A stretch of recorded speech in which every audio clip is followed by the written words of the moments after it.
think that producing, yes, is quite close to how I imagined it.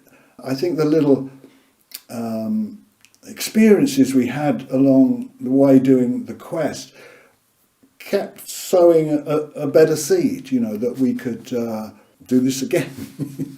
I tell you one thing about producing, you better not get a lot wrong, otherwise you're out. I mean, the producer's supposed to find the answers to all the problems, whatever it is. Oh, I don't like this. Oh, well, maybe if we, that kind of role is one of the roles I have. But also, I think it was a responsibility that I did understand, because I'd seen how others had worked it, since I first worked with Joe Meek in 1964, and saw, just how that person who is producing has to do something, and he has to get it right, because the other guys aren't so sure, and also the other guys may have mixed opinions, and therefore what a producer's partly doing is using his imagination to steer it in a way that will create harmony, and everybody will like it. Not even if it's one person's idea. If somebody comes in left field with something, and I was to put it to the test and it worked, everybody would be happy. So I think I've been quite delighted how the guys have responded to my encouragement and my ideas and my decision making. But that's not anything like an exclusive role that I'm playing. It's very much in conjunction with team thinking, and how this has got to work here. Oh, that's got to work there. I think a producer would be very silly to think blindly, horribly, that he can just go right down the middle and say, whatever you think, it's what I think. What I develop as my thought train is a combination of what other people like as well. So I think it's pretty much like I did imagine it, if not better.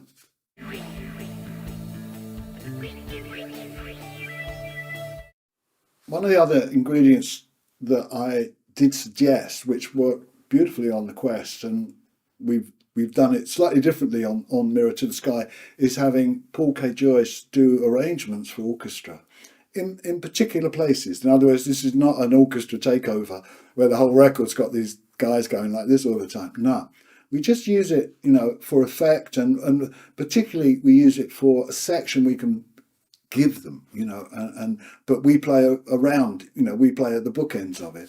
So that happened on Dare to Know on the quest. That was the first idea I had. I said, guys, could we try this? You agreement, it'll cost A, it'll happen then, and we can do these things. So we gave it a try, and as we were doing Dare to Know, we realized that the orchestra we were using was actually in Macedonia. So that almost shows you the length and breadth of the internet file sharing system we were using, and everybody can use. So Paul K. Joyce wrote up several pieces for the quest, particularly Dare to Know.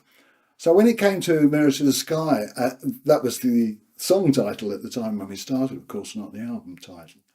So I said to Paul, hey, this is coming around again. I mean, I've got an idea. How about you come in on this title? Maybe not do so much on the rest of the album, but come in on this title. And hey, there could be a moment the orchestra could take over from us, but then we're going to come in after you, and we're going to chase you out, kind of thing.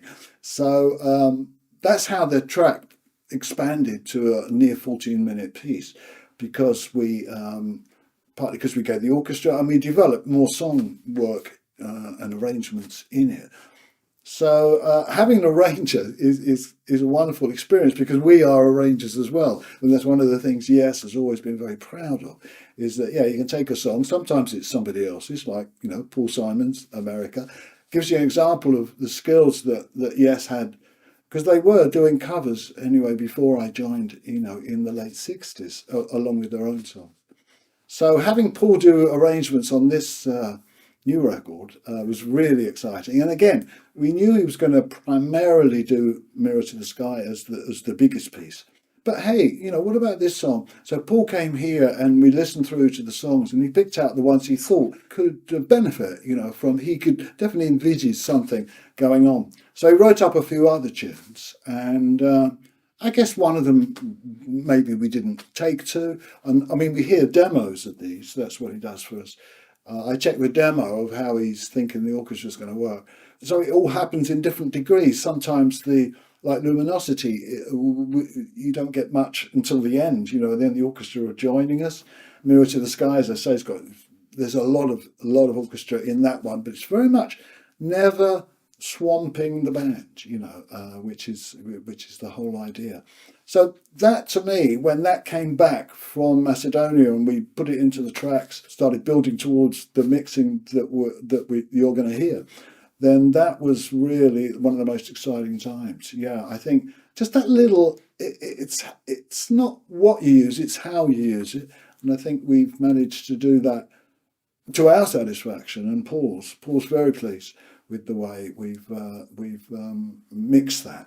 So there's some nice, unusual. It starts with a little bit of orchestra too. The whole album, the Ice Bridge started with the kind of horns, orchestra horns. But this time, Mirror to the Sky, they come in a bit further down once we've established the whole the intro of the song. But so that's a high spot for me, orchestra.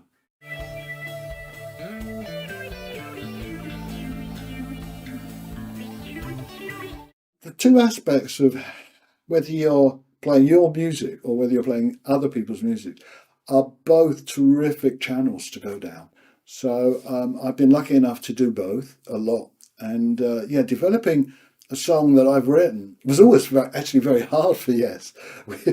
It was an unusual thing in the 70s how a solo piece by me just wouldn't kind of get through the barbed wire. But if I wrote with John, then John Anderson, bless him and love him, we wrote some great music together, and that always just went through smoothly. Writing music for a band requires an openness of your expectations of how that can develop. So I look forward to that when Yes play a piece by me. I think it's great. And if John gets on the lyrics and likes those lyrics, it all develops a feeling of excitement. But conversely, yes, when I'm playing a song maybe by John and Billy or something, then I'm really in a great place because I can sort of throw off some of the other familiarity, and in fact I might even be scared. I don't know what the hell's going on with this song. How does this song work? But I want to get in it, and I get in it purely, as a guitarist. So I find that time really nice. Not only can I consider, can the guitar do something nobody thought of yet, or can I take a theme and maybe play it here, and take it to a different sound. Yeah, I've opened the book of my own ideas about what guitar to play and how much I might texture, whether I'm going to be the guitarist is mainly playing single lines on this song, or do we need a lot of rhythm guitar, or do we need some power stuff? So it might be a mix of that, and that's usually what it is. It's a mix of having a good front lead line here and there, and also providing the right sort of texture when guitar texture can be very effective and in balance with keyboards. I wouldn't want to do, solo album is, for me, is just one of those facets. So, but that doesn't limit me in either way. I don't feel limited in either way. Of course, if I'm doing my own music, I can invite who I like to add to it. And generally, Dylan, my son Dylan Howe, has been drumming on all my records since the grand scheme of things. So he's been my greatest collaborator. The music that comes through from other songwriters, it offers me a kind of different way of looking at my guitar work, because on my own music, very often I've got the parts, I've kind of even got the sound in my head, I've recorded it. But on their songs, I've got to say, okay, well, that's going. How do I fit in with this? How do I get my thing in there somewhere? And that's really very enjoyable.